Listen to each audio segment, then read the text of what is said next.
महाराष्ट्र विधानसभा चुनाव में सत्तारूढ़ गठबंधन महायुति और विपक्षी गठबंधन महाविकास आघाड़ी में पर्चा भरने का वक्त अब खत्म होने तक भी स्थिति साफ नहीं हो सकी है कि किस दल ने कितने उम्मीदवार खड़े किए हैं और किस गठबंधन के हिस्से में कितनी सीटें आ रही हैं और कितनी सहयोगी दलों को जा रही हैं। अभी तक ये बात स्पष्ट नहीं हो पाई है।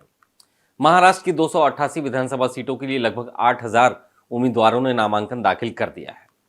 अब मंगलवार को नामांकन दाखिल करने की अंतिम तिथि थी और वो भी समाप्त हो चुकी है।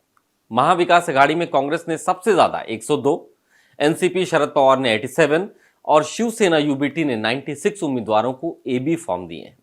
कुल मिलाकर के यह संख्या 285 होती है। इनमें 6 सीटें ऐसी हैं जहां एमवीए के 2 दलों के उम्मीदवार भी आमने सामने हैं। अब आप समझिए कि अगर नाम वापसी तक यहां स्थिति स्पष्ट नहीं होती है तो एमवीए आने वाले दिनों में 6 सीटों पर आमने सामने चुनाव लड़ता हुआ दिखाई देगा।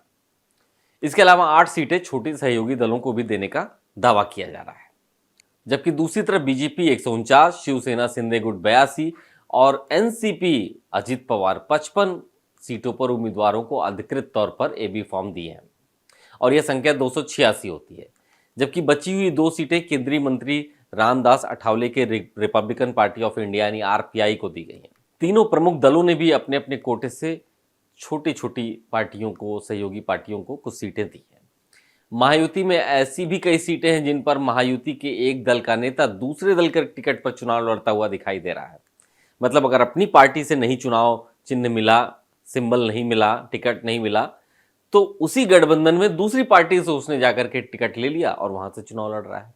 अब 4 नवंबर के बाद ही स्थिति स्पष्ट होगी कि महायुति और महाविकास आघाड़ी दोनों गठबंधन में इस बार बड़े पैमाने पर बगावत भी हुई है या फिर नहीं।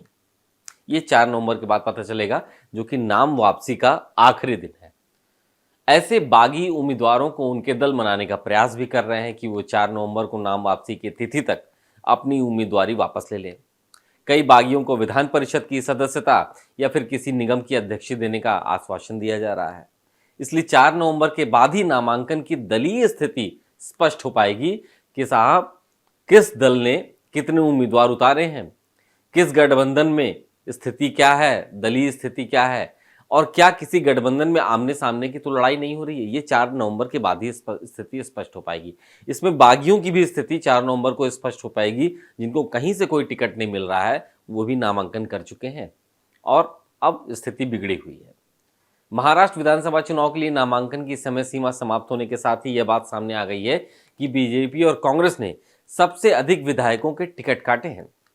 बीजेपी ने जहां 8 विधायकों के टिकट काटे हैं तो वहीं कांग्रेस ने 5 विधायकों को टिकट नहीं दिया है। अजित पवार के नेतृत्व वाली एनसीपी और एनसीपी शरद पवार ने भी 2-2 मौजूदा विधायकों को टिकट नहीं दिया है। खासतौर पर मुख्यमंत्री एकनाथ शिंदे के नेतृत्व वाली शिवसेना ने 2 को छोड़ करके बाकी अपने सभी विधायकों को चुनावी मैदान में भेजा है, यानी सब पर भरोसा जताया है। महाराष्ट्र विधानसभा की 288 सीटों के लिए 20 नवंबर को मतदान होगा, जबकि 23 नवंबर को मतों की गिनती होगी।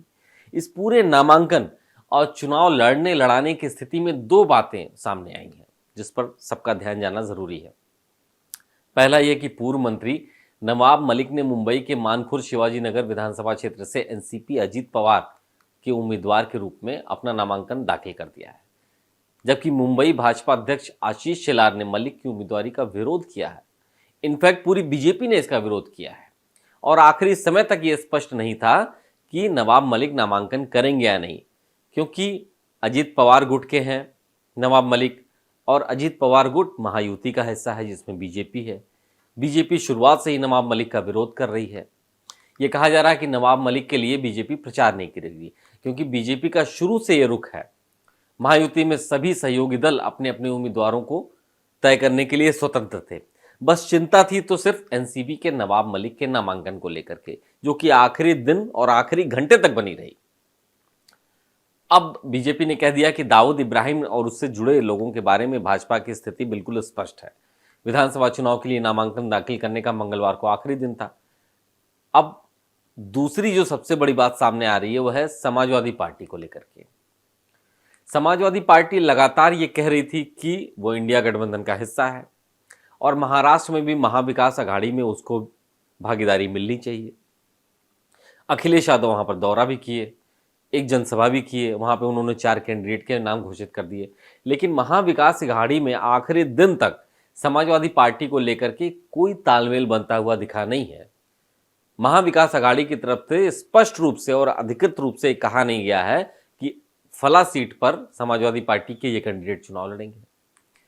अब महाविकास अघाड़ी और सपा के बीच में सीटों का बंटवारे को लेकर के जो तालमेल था आखिरी समय तक नहीं बन पाया है। महाविकास अघाड़ी से 5 सीटों की उम्मीद लगाए बैठी सपा ने 9 सीटों पर अपने उम्मीदवार उतार दिए हैं और नामांकन करा दिया है, जिससे पूरा मामला फंस गया है। अब समाजवादी पार्टी और अखिलेश यादव इंतजार कर रहे थे कि एमवीए की तरफ से उनको बुलाया जाएगा, कुछ सीटें उनके हिस्से दी जाएंगी।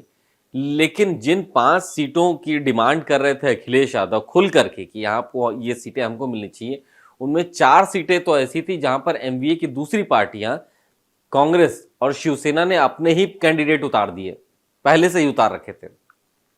तो ऐसे में पूरा मामला फंसा हुआ पेचीदा दिखाई दे रहा है। अब समाजवादी पार्टी क्योंकि पहले ही कह चुकी थी कि भाई आप हमको अगर एमबीए में लाएंगे तो ठीक है, नहीं तो चुनाव तो हमको लड़ना ही लड़ना है। 9 सीटों पर उम्मीदवार उतार दिए गए हैं। 5 सीटें तो वो खुद मांग रहे थे, लेकिन 9 सीटों पर उम्मीदवार उतार दिए गए हैं। अब 4 नवंबर के बाद अगर समाजवादी पार्टी के साथ बेहतर तालमेल 4 नवंबर तक हो गया एमवीए का, तब तो अखिलेश यादव और उनकी पार्टी कुछ सीटों पर अपने कैंडिडेट वापस ले लेंगे, बैक स्टेप करा देंगे, उनको विड्रॉ करा देंगे नामांकन। लेकिन अगर नामांकन विड्रॉ नहीं कराते हैं और पार्टी सिंबल पर वो प्रत्याशी चुनाव लड़ते हैं, तो ऐसी 9 सीटें हैं जहां पर समाजवादी पार्टी एमवीए के खिलाफ चुनाव लड़ती हुई दिखाई देगी। अगर 4 नवंबर तक स्थिति स्पष्ट नहीं होती है तो एमवीए के अंदर 6 सीटें ऐसी हैं जहां एमवीए के 2 दलों के बीच में आमने सामने की लड़ाई होती हुई दिखाई दे रही है। तो एक तरीके से कहा जाए कि पूरा खिचड़ी बन गया है। एक बड़ा कॉम्प्लेक्स सिचुएशन महाराष्ट्र विधानसभा के इस चुनाव में दिखाई दे रही है, जहां पर महाविकास अघाड़ी के बीच में सीटों का तालमेल नहीं दिखा है, पहले दिन से नहीं दिखा है। राहुल गांधी नाराज हुए हैं इसको लेकर के, बैठक तक वो छोड़ दिए थे। दूसरी बात कि जब बराबरी की सीटों पर चुनाव लड़ने की बात थी तो कांग्रेस ने क्यों 102 सीटों पर उम्मीदवार उतार दिए।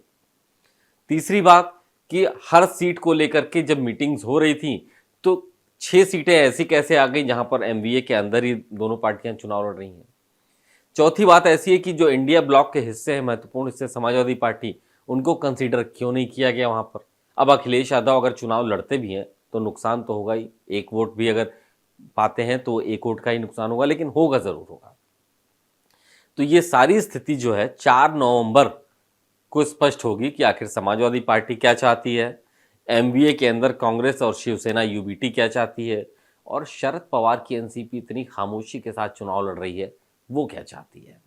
क्योंकि वहां पर हलचल सबसे ज़्यादा कम है, विरोध सबसे ज़्यादा कम है, दिक्कतें सबसे ज़्यादा कम है।